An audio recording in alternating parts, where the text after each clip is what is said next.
Finally, a spot of family entertainment at its best and most award-winning. The Borrowers, which is on in just over 3/4 of an hour's time, is currently in its second series. As you probably know, it's the story of the little people who live under the floorboards and borrow the necessities of life from the human beings who live above them. It's beautifully done, and we should just sit back in admiration. But Richard Jobson's a determined chap, and he wanted to find out how they did it. Now, this may look like a jungle to you and me, but it's ordinary grass seen from a borrower's point of view. It's made from plastic tubes and sheets, the kind of thing that supports a young tree. And this is a daisy.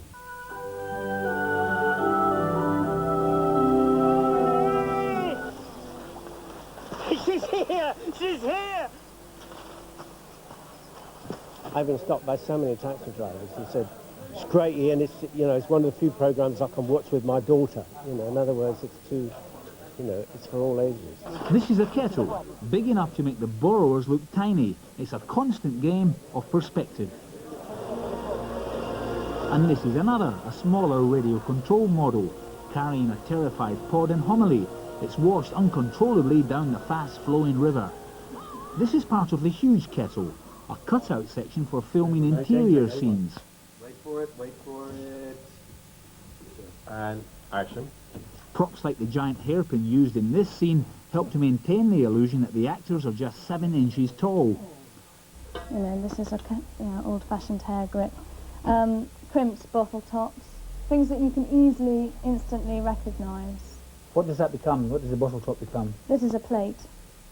Designer Sophie Beecher has scaled everything up by 10 times, trying to imagine what use the borrowers would make of the incongruous selection of items they pinch. This is an example of a saucepan, which is a screw bottle top with a paper clip bent round as a handle. In fact, the bottle top saucepan becomes a tiny detail in the complex borrower's world, created by the production team. We have to shoot the whole thing from the borrower's point of view. That was the first decision that had to be made, that we are a borrower's film crew, and therefore we are not making a film about little people. We're making a film about normal people in a big world. So we shoot, whenever we shoot big people, we shoot from 6 inches off the ground. So I've gone through 2 pairs of G's, and nasal hygiene becomes very important as far as the actors are concerned, because you can continue looking up their noses. 11, take 1. And action.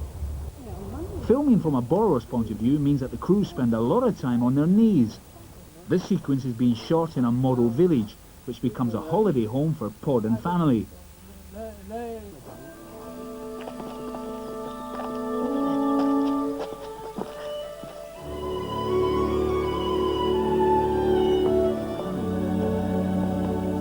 There were 3 kettles, but only 1 village, and it was definitely a small one.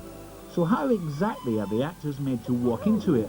Well, without being too technical, one of the tricks of the trade is painting everything blue.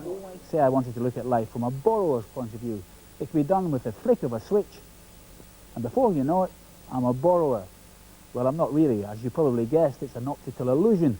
Well, I'm actually standing in a huge studio in front of a massive blue wall, and the set is literally quite empty. Like me, the actors playing the borrowers are all filmed in front of a blue backing. In the editing process, other pictures can be superimposed over the blue, like this. So Dishley and Ulrich look as though they're on the edge of the bath, when really they're on a blue box in the studio. At the back of the set, there's a video monitor which shows them the position of the taps. Blue screen is a method which taxes actors' powers of imagination and their ability to mime. For example, who is Ian Holm's imaginary foe? Here's a clue, you've seen this clip already. And what's this person doing with his hand? This. But, I mean, I think of Bob Hoskins doing, you know, Brer Rabbit. What was it called? Roger Rabbit, you know, when he had to fight with non-existent people. It's very much like that. I mean, here we have to have these tiny little marks on the floor and walk up imaginary paths and all that kind of thing, climb imaginary stairs. And that is very difficult. Oh! These stairs really take it out of me these days. I don't know why.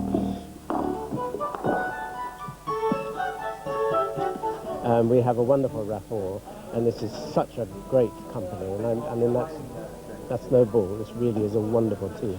And everybody works together, and it's a joy. It really is an absolute joy. In fact, it's one of the most fun things I've ever done in my life. And it's jolly clever too. That's all from us. Let us know what you think of Christmas at the BBC, and we'll be back in January to tell you what you thought. Thank you to our guests and to our audience. Am I the first? I'm certain not to be the last to say Happy Christmas. Bye-bye.